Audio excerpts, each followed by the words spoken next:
মক্কা এবং মদিনা শরীফের মাঝখানে গদিরে খুমের মধ্যে আমার নবীর বিখ্যাত ভাষণ, বেলায়েতের ভাষণ, হাদিসুস সাকালাইনের ভাষণ সব কিছু আনটাচড রয়ে যাচ্ছে। কোন মায়ের ছেলে সুন্নিয়তের আকীদার উপর একটা প্রশ্ন তুলতে পারে নাই। আমরা গরিব, নালায়েক, নাফরমান, আমরা কোনো ভালো ছাত্র ছিলাম না, এখনো নাই, কিন্তু এটা আল্লাহর দান। আমার নবীর ফেস, আউলিয়ায়ে কেরামের নজর, আউলিয়ায়ে কেরামের নজর, যেদিকে নজর দেই সমুদ্র বইয়ে দেয়। আমরা বলছি যদি হুজুর গৌসে মাইজভান্ডারীর ফয়ুজাত জারি থাকে মৃত্যুর আগ পর্যন্ত, কোনদিন কোথাও মাথা ঝুঁকানো তো দূরের কথা, লাখ টাকা দিয়ে মাইজভান্ডারী গোলাম হুজুর গৌসুল আজম আব্দুল কাদের জিলানীর গোলামদের জুতার ফিতাও কে খরিদ করতে পারে না। আমার ঘর টাইলস যুক্ত হয়ে গেছে, একতলার ঘর 5 তলা হয়েছে। সুন্নিয়ত গরিব থেকে গরিবতর হচ্ছে। আমি বড় আলেমদেরকেও দেখেছি আহলে বাইতে রাসূলের কথা বলতে গিয়ে বারবার সাহাবায়ে কেরামকে টেনে আনে, বারবার সাহাবায়ে কেরামকে টেনে আনে। কেন? কারণ আপনি ভিতর থেকে শঙ্কিত হয়ে গেছেন এটা আহলে সুন্নাত ওয়াল জামাতের দরবার, এটা হুজুর গৌসে মাইজভান্ডারের দরবার। আমাদের পূর্বে আমার ভাই নিহাত সাহেব বলে গেছেন, এখানে শঙ্কিত হওয়ার কোনো কারণ নাই। এই মজলিসের মধ্যে আবু বকর সিদ্দিকের শান বর্ণনা করার জন্য যেই দিন তুলবেন সেই দিন সিদ্দিকিয়তের সমুদ্রের মধ্যে তরঙ্গ তৈরি হবে। যেই দিন ফারুক আজমের শান বর্ণনা করার জন্য দাঁড় করিয়ে দেবেন সেই দিন শানে ফারুকিয়তের সমুদ্রের মধ্যে ঢেউ খেলবে। যেই দিন উসমানে গনির কথা বলবো সেখানে সেই দিন উসমানে গনির যুন্নুরাইনিয়তের সমুদ্রের মধ্যে ঢেউ খেলবে। মান আহাব্বাহুমা আহাব্বানি ওয়ামান আহাব্বানি আহাব্বাহুল্লাহ ওয়ামান আহাব্বাহুল্লাহ আদখালাহুল জান্নাহ ওয়ামান আবগাদাহুমা আবগাদানি ওয়ামান আবগাদানি আবগাদাহুল্লাহ ওয়ামান আবগাদাহুল্লাহ আদখালাহুন নার। অর্থাৎ যারা এই দুইজনকে মহব্বত করবে তারা জান্নাতি, যারা এই দুইজনের সাথে ঘৃণা রাখবে তারা জাহান্নামী। তাইলে আমার নবী কিয়ামত পর্যন্ত আগত মুসলমানকে দুই ধারায় বিভক্ত করেছে, মহব্বতকারী এবং ঘৃণাকারী। আপনি স্বীকার করেন আর না করেন, হাদিসের মধ্যেই কিন্তু আমার নবী মাইন্ডসেটকে দুই ভাগে ভাগ করে দিয়েছে। আর আমার নবী যা বলেন সত্য বলেন, আমার নবী কখনো মিথ্যা বলেন না। তাইলে আমার নবী বলছেন উম্মতের মধ্যে কেউ থাকবে মহব্বতকারী, কেউ থাকবে ঘৃণাকারী। এখন আমাদের উপর বড় জিম্মাদারি তরুণ প্রজন্মকে এটা বুঝানো যে আলে বাইতে রাসূলের মহব্বত এটা কোনো ফিরকার বিষয় না, এটা কোনো দল উপদলের বিষয় না, এটা লা ইলাহা ইল্লাল্লাহ মুহাম্মাদুর রাসূলুল্লাহর মতো একটা ঈমানের ফ্যাক্টর। এটা মানলে মুমিন, না মানলে কাফের। এখানে কোনো ফিরকা না, কোরআনের মতো, হাদিসের মতো, নবীর মতো, আল্লাহর তাওহীদের মতো আলে বাইতে রাসূল ঈমান, আলে বাইতে রাসূলের প্রতি ঘৃণা, কাফের বেঈমানি, এখানে কোনো দল উপদলের বিষয় না। আনফরচুনেটলি প্রপাগান্ডার মাধ্যমে, আমি এই বিষয়গুলো অসংখ্যবার বলেছি, আপনাদের জানার কথা। প্রপাগান্ডা এটা একটা সায়েন্স। আমরা এখনো কথাই বলি তারা হতে প্রপাগান্ডা করে দে, কি করে দে প্রপাগান্ডা এখন একটা সায়েন্স হয়ে গেছে। ইংল্যান্ড আমেরিকার মধ্যে বড় বড় এজেন্সি খুলে বসে, আপনি সেই এজেন্সিগুলো ভাড়া করেন, এগুলা 20-30 হাজার টাকার বিষয় না, মিলিয়ন ডলারের বিষয়। আপনি এই দেশকে নামাবেন, এই দেশকে তুলবেন, এই ভদ্রলোককে নামাবেন, এই ভদ্রলোককে তুলবেন, এই ব্যক্তি ক্ষমতায় বসবে, এই ব্যক্তি ক্ষমতা থেকে নামবে, এই প্রতিষ্ঠান হাইলাইট হবে, এই প্রতিষ্ঠান হাইলাইটের থেকে এটা বিচ্ছিন্ন করে এটাকে একেবারে রাইট অফ করা হবে।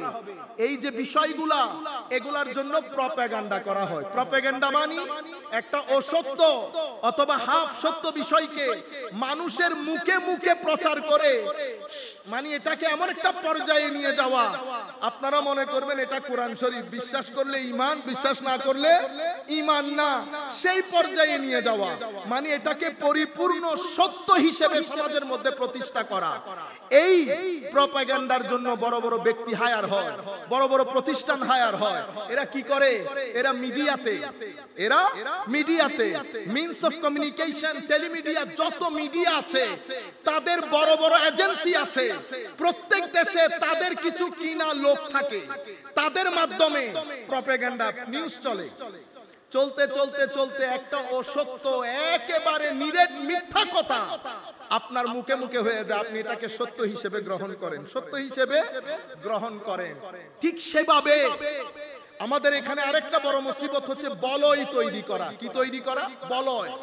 বলয় যখন তৈরি হয়, সেই বলয়ের মধ্যে মানুষ সত্য কথা বলতে পারে না।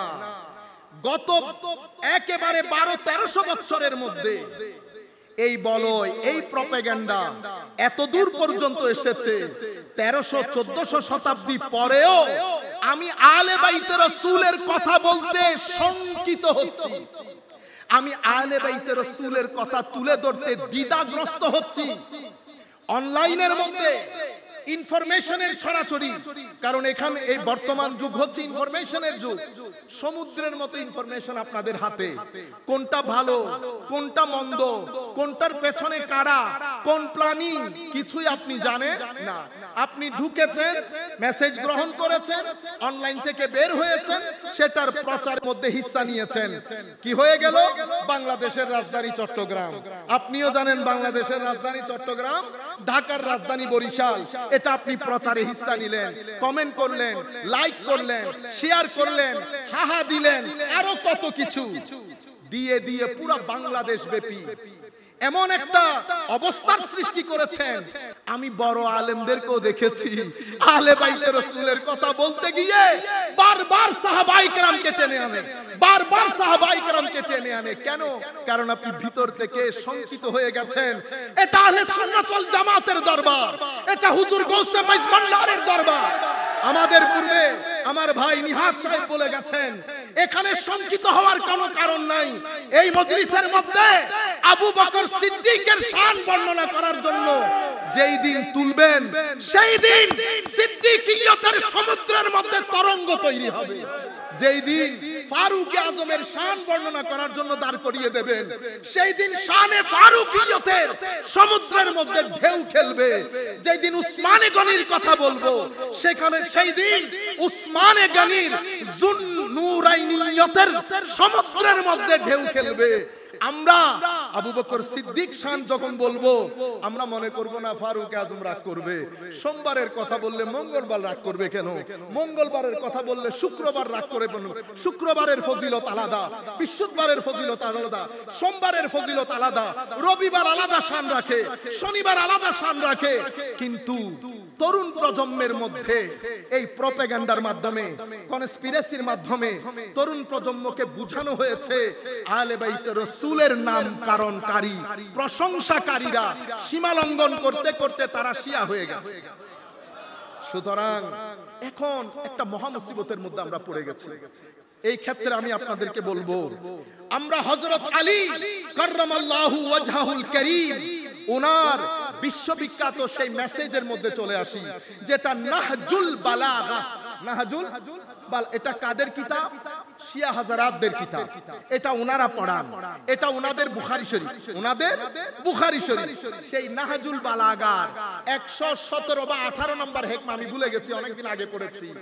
উনি বলছেন, আমরা এখন এই জায়গার মধ্যে চলে আসলে হযরত আলী কাররামাল্লাহু ওয়াজহাহুল কারীম আমাদেরকে একটা নিরাপদ জায়গার মধ্যে আশ্রয় দিয়ে দিয়েছেন। উনি কি বলেছেন? সায়াহলিকু ফিয়া সুনফান, আমাকে নিয়ে দুই প্রকার মানুষ ধ্বংসপ্রাপ্ত হবে।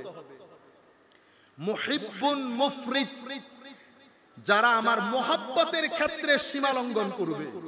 ইয়াযহাবু বিহি ইলা গায়রিল হক, আমার মহব্বত তাদেরকে বাতুলতার দিকে নিয়ে যাবে। ওয়া মুবগিদুন মুফরিত, এবং আমার ঘৃণা আমার প্রতি ঘৃণা পোষণকারী, সীমালঙ্ঘনকারী, যাদেরকে আমার ঘৃণা বাতুলতার দিকে নিয়ে যাবে। মহব্বত যখন বাতুলতার রূপ ধারণ করে তাদেরকে আমরা শিয়া বলি। তাদের সাথে আমাদের আকীদার দূর দূর পর্যন্ত কোনো সম্পর্ক নাই। যারা আমি তো খুব কাছ থেকে দেখেছি ইংল্যান্ডে, আমাদেরকে তো একসাথে ইন্টারফেইথ ফোরামের মধ্যে কাজ করতে হয়, ইন্টারফেইথ ফোরামের মধ্যে কাজ করতে হয় সব ধর্মের লোকের সাথে, খ্রিস্টান, ইহুদি। আপনারা যত হালকা মনে করতেছেন অত হালকা আমরা না, আল্লাহর ওয়াস্তে এটা মনে করবেন না। আমরা হুজুর গৌসে মাইজভান্ডারীকে সাক্ষী রেখে বলতেছি, আমরা সমস্ত ধর্মের লোকের সাথে কাজ করি। আজকের দিন পর্যন্ত কোন মায়ের ছেলে সুন্নিয়তের আকীদার উপর একটা প্রশ্ন তুলতে পারে নাই। আমরা গরিব, নালায়েক, নাফরমান, আমরা কোনো ভালো ছাত্র ছিলাম না, এখনো নাই, কিন্তু এটা আল্লাহর দান। আমার নবীর ফেস, আউলিয়ায়ে কেরামের নজর, আউলিয়ায়ে কেরামের নজর, যেদিকে নজর দেই সমুদ্র বইয়ে দেয়। আমরা বলছি যদি হুজুর গৌসে মাইজভান্ডারীর ফয়ুজান জারি থাকে মৃত্যুর আগ পর্যন্ত, কোনদিন কোথাও মাথা ঝুঁকানো তো দূরের কথা, লাখ টাকা দিয়ে মাইজভান্ডারী গোলাম হুজুর গৌসুল আজম আব্দুল কাদের জিলানীর গোলামদের জুতার ফিতাও কে খরিদ করতে পারে না।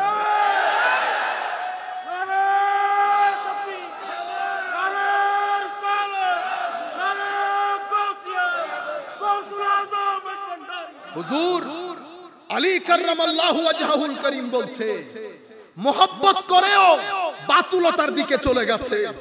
তারা খুলাফায়ে রাশেদা সম্পর্কে যে আকীদা পোষণ করে সেটা আমাদের কল্পনা জল্পনার তো বাইরে।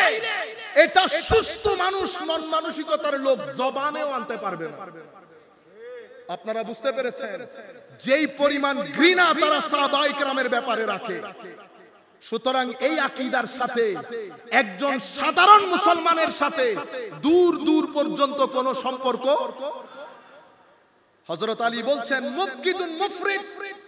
আরেক দল যারা আমাদের ব্যাপারে বুগজ রাখে, হিংসা রাখে, তাদেরকে এই বুগজ হিংসা বাতুলতার দিকে নিয়ে যাবে।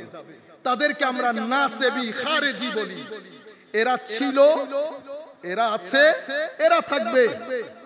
এরা এই শুহাদায়ে কারবালার এই মাসে তারা 10 দিন ব্যাপী আজমতে সাহাবায়ে কেরাম মাহফিল করতেছে। আপনারা বুঝতে পারছেন আজমতে সাহাবায়ে, এরা সাহাবায়ে কেরামকে ঢাল হিসেবে ব্যবহার করে আর ওরা আলে বাইতে রাসূলকে ঢাল হিসেবে ব্যবহার করে। হযরত আলী কাররামাল্লাহু ওয়াজহাহুল করিম বলছেন, আমার ব্যাপারে খাইরের উপর, কল্যাণের উপর আছে তারা যারা আন্নামাতুল আওসাত, মধ্যম পন্থা অবলম্বনকারী। তারা সীমা লঙ্ঘন এদিকেও করে না, সীমা লঙ্ঘন এদিকেও করে না। ফালজিমু, হযরত আলী বলছেন তোমরা সেই সংখ্যাধিক্য জামাতের সাথে নিজেদেরকে জুড়ে রাখো, কখনো পথভ্রষ্ট হবে না। কিন্তু আফসোসের বিষয় হচ্ছে মিডিয়ার মধ্যে আপনি যখন গুগলের মধ্যে গিয়ে শুহাদায়ে কারবালা সম্পর্কে কোন পেজ খুলবেন, এটা হয় এই গ্রুপের, নয় ওই গ্রুপের, মাঝখানের নাই। আমি আমার ছাত্রদেরকে বলেছিলাম ইংল্যান্ডে শুহাদায়ে কারবালা সম্পর্কে প্রত্যেকে 10-10 লাইন লিখে আনবে। আজীব 75 to 80% স্টুডেন্ট তারা কপি পেস্ট করেছে। কাদের পেজ থেকে জানেন? যারা মহব্বতের দিক থেকে সীমা লঙ্ঘন করে। এটা ইনফরমেশনের যুগ। এই যুগে আমার নবীর আলে বাইতের মহব্বত তরুণ প্রজন্মের হৃদয়ে জাগরণ করা, জাগরিত করা, এটা এই প্রজন্মের জন্য যুদ্ধ, কারবালার যুদ্ধের মতো, কারবালা যুদ্ধের মতো। এই যুদ্ধে আমি হেরে যাওয়া মানে হুসাইনিয়ত হেরে যাওয়া। কিন্তু আপনি প্রচারটা কেমনে করবেন? আমার ভাইরা বুঝে না, ঘরের মধ্যে থেকে 4 লাইনের একটা পোস্ট মারে, মাইজভান্ডার দরবার শরীফের শুহাদায়ে কারবালা মাহফিল যেন শিয়া মুক্ত থাকে। আপনি তো বড় জিম্মাদার, বহু বড় সুন্নি, আপনি তো সার্টিফিকেট নিয়ে বসেছেন, আপনার কাছে গিয়ে সুন্নিয়তের সার্টিফিকেট নিয়ে আসতে হবে। বিনয়ের সাথে বলবো, আপনি কি করছেন জানেন? আপনি ইন্টেনশনালি হোক, ইচ্ছাই হোক, অনিচ্ছাই হোক, you became part of that propaganda. আপনি সেই প্রপাগান্ডা এবং কনস্পিরেসি থিওরির পার্ট হয়ে গেলেন সুন্নিয়তকে ড্যামেজ করার জন্য। আল্লাহর ওয়াস্তে যখন আপনার মনে হবে বড় বড় মাহফিলগুলা, কারবালার মাহফিল, শুহাদায়ে কারবালা, সালাম আল্লামা জালালউদ্দিন আল কাদেরীর পদতলে, দোয়া করি আল্লাহ যেন হুজুরকে আহসানুল জাযা দান করেন। সেই মাহফিলের ব্যাপারেও যখন আমরা এই পোস্টগুলা করব, ইররেসপন্সিবল পোস্ট, এখানে যেন শিয়া মুক্ত থাকে। আপনি কি করলেন? এখানে প্রায় 3 ক্যাটাগরির লোক বসা, less than 3% লোক পারসেপটিভ, হাইলি ইন্টেলেকচুয়াল, ম্যাক্সিমাম লোক মিডিয়াম, তার সমপরিমাণ লোক একেবারে সাধারণ মন মানসিকতা। আমি বক্তব্য যখন তুলে ধরবো, আমার বক্তব্য 3 মেধার মানুষ শুনছে। সকল মেধার মানুষকে আমি স্যাটিসফাই করা কখনো সম্ভব হয় না। আমরা টার্গেট করি হাইলি ইন্টেলেকচুয়াল যারা, যাদের বোঝা দরকার তাদেরকে। এখন আপনি সাধারণ মানসিকতা, কারণ আপনাদেরকে শুনে এমন যেরকম অনেক লোক আছে, আমাদেরকেও শুনে সেরকম অনেক লোক আছে। এখন আপনি আপনার লোকদেরকে পড়িয়ে দিলেন যে এখানে শিয়া আছে, 10% লোক তো কনভিন্সড হয়েছে আপনার মেসেজে। আপনি 10% লোককে ওই মেসেজ দিলেন, দেওয়ার পরে এটা তার ভিতরে নেগেটিভ কাজ করেছে। পরে কি হলো? তার সাথে আমার ছেলেদের ডিবেট হলো, ডায়লগ, রাস্তাঘাটে দেখা হচ্ছে, মারামারি লেগে গেল না? মারামারি কে লাগিয়েছে? এটাকে বলে খুতুওয়াতুশ শাইতান। কি বলে? বলেন না সবাই, খুতুওয়াতুশ শাইতান, মানে শয়তানের পদচিহ্ন। আপনি প্রথম দিন মারামারিতে যান নাই, পোস্ট হয়েছে, পোস্টটা আপনি গিলেছেন, ধারণ করেছেন, রিঅ্যাক্ট করেছেন, অতঃপর গিয়ে মারামারি। আমার ভাই, ধরেন আপনি আমাকে গালি একটা দিলেন, গালি কি আমি দিতে পারি না? আপনি যে আন্দাজে কথা বলবেন, সেই আন্দাজে কথা বলার সামর্থ্য, অধিকার আমার নাই। যদি আপনার দলে 10 জন থাকে, তো আমার দলে 5 জন নাই। এখন আমি যদি আপনার ভাষায় কথা বলি, মারামারি লাগবে না? মারামারি লাগলে সুন্নিয়তের গায়ে উগ্রতার সিল পড়বে না? আবারও বদনাম হবে না? আপনারও বদনাম হবে না? বদনাম যথারীতি সুন্নিয়তের গায়ে। আমি কিন্তু পয়সা গনে ঘরে গিয়ে শুয়ে গেছি, আমার ঘর টাইলস যুক্ত হয়ে গেছে, 1 তলার ঘর 5 তলা হয়েছে। সুন্নিয়ত গরিব থেকে গরিবতর হচ্ছে। সুন্নিয়তের খেদমত, আপনার ঘর 80 সালের ঘর 90 সাল হতে হতে 5 তলা ভবন হয়ে যায়।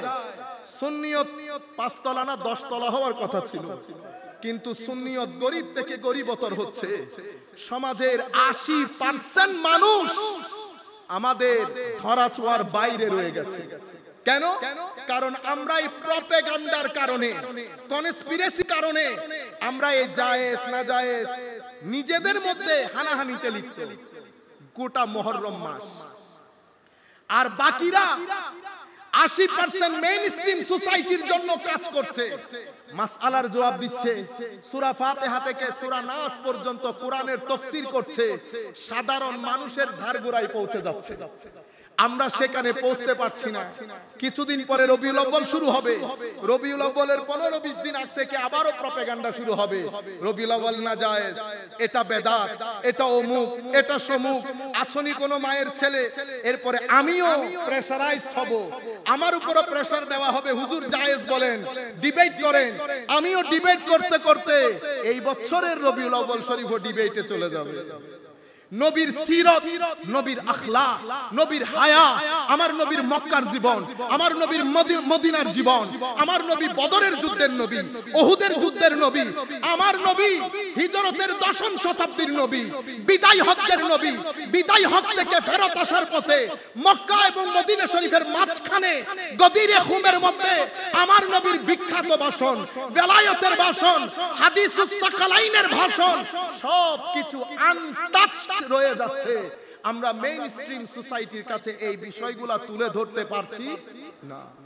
এই মুহূর্তে আমাদের সবচেয়ে বড় চ্যালেঞ্জ তরুণ প্রজন্মকে এটা বুঝানো যে আলে বাইতে রাসূল মানি ঈমান। আলে বাইতে রাসূলের শানে কোরআন এই কথা বলেছে, হাদিসে পাকের মধ্যে এটা এসেছে। আমাদের জিম্মাদারি, আমরা এগুলা সব বাদ দিয়ে কেউ গদিরে খুমের মধ্যে যাচ্ছি, কেউ মিছে। খবরদার, এই মুহূর্তে আমরা, এটা সংকটাপূর্ণ পরিস্থিতি, এই মুহূর্তে আমরা এমন কাজ করব না যেই কাজের মাধ্যমে প্রপাগান্ডা করার লোকরা সুযোগ পেয়ে যাবে। সেই জন্য আমি বলছি জিম্মাদারি অনেক কঠিন তরুণ প্রজন্মকে বর্তমান অবস্থার প্রেক্ষাপটে, কারণ এটা ম্যাটেরিয়ালিস্টিক সোসাইটি। ম্যাটেরিয়ালিস্টিক সোসাইটির মধ্যে ইমোশন থাকে না, লাভ থাকে না, মেন্টাল সেন্টিমেন্টাল অ্যাটাচমেন্ট থাকে না, কোঅপারেশন থাকে না। ম্যাটেরিয়াল সোসাইটি কম্পিটিশনের society, material society egoistic society. এখানে আপনি পরের মানুষ তো দূরের কথা, ছেলেরা মা বাবাকে সম্মান করবে কিনা চিন্তা করে দেখে। ওয়েস্টার্ন কান্ট্রিতে, স্ক্যান্ডিনেভিয়ান কান্ট্রিতে, ইউরোপিয়ান কান্ট্রিতে এই কথাগুলো এখন মানুষের মুখে মুখে। Why I should respect my parents, what for? আমি আমার মা বাবাকে কেন সম্মান করব, কি কারণে? আপনি মনে করছেন হুজুর এগিন ইহুদি নাসারা আলোর কথা। 5-7 বছর পরে আপনার দেশের ছেলেরাও একই প্রশ্ন করবে। কেন? কারণ যেই প্যাকেজে তারা উন্নত হয়েছে, একই প্যাকেজে আপনিও উন্নত হচ্ছেন। এটা আমার নবীর দেওয়া প্যাকেজ না। সেই প্যাকেজে যেহেতু উন্নতি করছেন, ইন্ডাস্ট্রিয়ালাইজেশন, কাজেই এমন প্রত্যেক মুসিবতের সম্মুখীন আপনাকে হতে হবে যেই মুসিবতের সম্মুখীন তারা হচ্ছে। তাদের যেমন সুইসাইড রেট হাই, আমার দেশের সুইসাইড রেটও গত 10 বছরে উপরের দিকে যাচ্ছে, ডিভোর্স রেট উপরের দিকে যাচ্ছে। আমার দেশের সামগ্রিক অনৈতিক অসামাজিক কার্যকলাপের রেট উপরের দিকে যাচ্ছে। এই মুহূর্তে আলে বাইতে রাসূলের তালিমাত আমাদের জিন্দা করা প্রয়োজন। কেন? আমরা যেন আমার নবীকে, আমার নবী ইমামে হাসান ইমামে হুসাইনকে বলতেছেন রাইহান। কি বলেছেন? গতকালকে হুসাইন রাদিয়াল্লাহু তাআলা আনহুটা বলেছি কারবালার প্রান্তরে, হাসানেরটা আজকে বলি। আমার রাইহান হাদিসে পাকে এসেছে। গরিবুল হাদিসের কথা উলামায়ে কেরাম জানেন। তো গরিবুল হাদিসের কিতাবের মধ্যে মুসলমানদের দুই গ্রুপের একটা বড় সমস্যার সমাধান করবেন। আপনারা জানেন হযরত আলী কাররামাল্লাহু ওয়াজহাহুল করিমের পরে ইমাম হাসান আলাইহিস সালাম 6 মাস খলিফা ছিলেন, লেজিটিমেট খলিফা। আপনারা বুঝতে পেরেছেন? সেই সময় উম্মতে মুসলিমার মধ্যে রাজনৈতিক সংকট চলছিল। কুফার মধ্যে মুসলিম দুনিয়ার খলিফা হযরত ইমামে হাসান, আর ওদিকে দামেস্কের মধ্যে, সিরিয়ার মধ্যে হযরত মুআবিয়া রাদিয়াল্লাহু তাআলা আনহু। মুসলমানদের দুই গ্রুপ, একদল লেজিটিমেট খলিফা হযরত হাসান আলাইহিস সালাম, দুই গ্রুপ মুখোমুখি। সেদিন যদি ইমামে হাসান মুসলিম উম্মতের দিকে না তাকিয়ে, মুসলিম উম্মতের দিকে না তাকিয়ে যদি ক্ষমতা ধরে রাখতেন, তো মুসলমানদের পরবর্তী 100 বছর রক্তের ইতিহাস হতো। মুসলমানদের বদনাম হতো, আমার নবীর বদনাম হতো। মুসলমানরা কখনো ক্ষমতায় বসতে পারতেন না। ঘৃণা, হিংসা, বিদ্বেষ মুসলমানদের দেশে দেশে ছড়িয়ে পড়তো। কিন্তু আমার নবী বলে গেছেন, দিন যেহেতু আমার নবীর ঘর থেকে বের হয়েছে, এটা আমার নবীর ঘরের সম্পদ। ঘরের সম্পদ রক্ষা করা ঘরের মানুষের জরুরি হয়। আমার নবী ঘোষণা করে গেছেন ইমামে হাসানকে, আমার এই সন্তান সৈয়দ ইমামে হাসান আলাইহিস সালাম আমার নবীর ভবিষ্যৎবাণীতে অনুপ্রাণিত হয়ে মুসলমানদের বৃহত্তর স্বার্থে, মুসলমানদের ঐক্যের স্বার্থে, ক্ষমতা লেজিটিমেট খলিফা হওয়া সত্ত্বেও ক্ষমতা মুয়াবিয়া রাদিয়াল্লাহু তাআলা আনহুর হাতে দিয়ে স্টেপ ডাউন করেন। এটা করে উম্মতে মুসলিমার যেই উপকার ইমামে হাসান সাধিত করেন, সেই উপকারের দিকে ইঙ্গিত করে আমার নবী বলেছেন, আমার এই ছেলে আমার রিজিক, তার মাধ্যমে আমার উম্মতের উপকার হবে, আমার দ্বীনের উপকার হবে, আমারও উপকার হবে। আপনারা সুবহানাল্লাহ বলবেন না? সম্মানিত উপস্থিতি, এভাবে ইমামে হুসাইনও কারবালার প্রান্তরে। আমরা আর কথা না বাড়াই, আমি আপনাদের কাছে এখন যেটা অনুরোধ করব সেটা হচ্ছে, সংকটপূর্ণ পরিস্থিতি, সবকিছু আপনাদের সামনে, আমরা সবাই আগেও বলেছি আপনাদেরকে, দয়া করে আপনারা দুইটা কাজ যদি না করেন, বর্তমান সময়ের যেই ঢেউ, সেই ঢেউয়ে আপনারা আহত হবে। প্রথমে ফেসবুক থেকে বের হন, ম্যাটেরিয়াল এই জগৎ থেকে বের হন, নেচারের সাথে নিজেদেরকে কানেক্ট করেন, নেচারের সাথে। কেন? কারণ আল্লাহ ওই নেচার, ফিতরাতুল্লাহ, খাস একটা নেচার দিয়ে আপনাকে বানিয়েছে। এই নেচার সমুদ্র দেখলে খুশি হয়, পাহাড় দেখলে খুশি হয়, গ্রিনারি সবুজ দেখলে খুশি হয়। আপনি নেচারের কাছে আসেন, খেলেন, এরপর জিকিরের সাথে নিজেদেরকে কানেক্টেড করেন। জিকির বলতে সবচেয়ে বড় জিকির নামাজ। নামাজ ছাড়া শাফাআত পাবেন, এটা কেউ যদি আপনাদেরকে বলে থাকে রং বলেছে। আমার নবীর হাদিস হচ্ছে, ইন্না আউওয়ালা মা ইউহাসাবু বিহিল আবদু, প্রথম যেই ফাইল আমার আপনার আল্লাহর কোর্টে খোলা হবে, সেই ফাইলের নাম নামাজ। আমার নবী বলছেন, যদি নামাজের হিসাব পারফেক্ট থাকে সেই ব্যক্তি মুক্তি পাবে, যদি নামাজের হিসাব পারফেক্ট না থাকে তাইলে ধ্বংসপ্রাপ্ত হবে। আর কারো ফরজ নামাজের মধ্যে যদি কমতি থাকে, সুন্নত নফল দিয়ে আল্লাহ সেটা ওয়েল্ডিং করে দেবে। কাজেই নামাজমুখী না হলে ডিপ্রেশন থেকে বাঁচতে পারবেন না, বোরিং হবে লাইফ, সাংসারিক জীবন খিটখিটে মেজাজের হয়ে যাবে।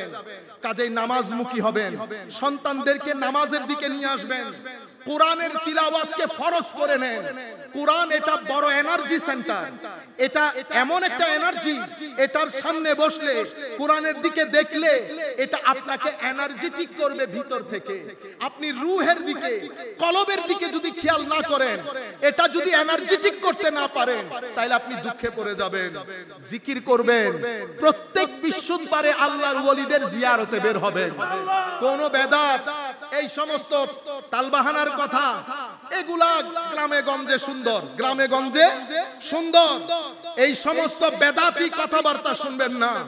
আল্লাহর ওলিরা এটা নূরের এনার্জি, নূরের সেন্টার, এটা এনার্জেটিক করবে আপনাকে। যতক্ষণ দাঁড়িয়ে থাকবেন আপনি দেখবেন আপনার কলব বাতেনের মধ্যে চার্জ হচ্ছে।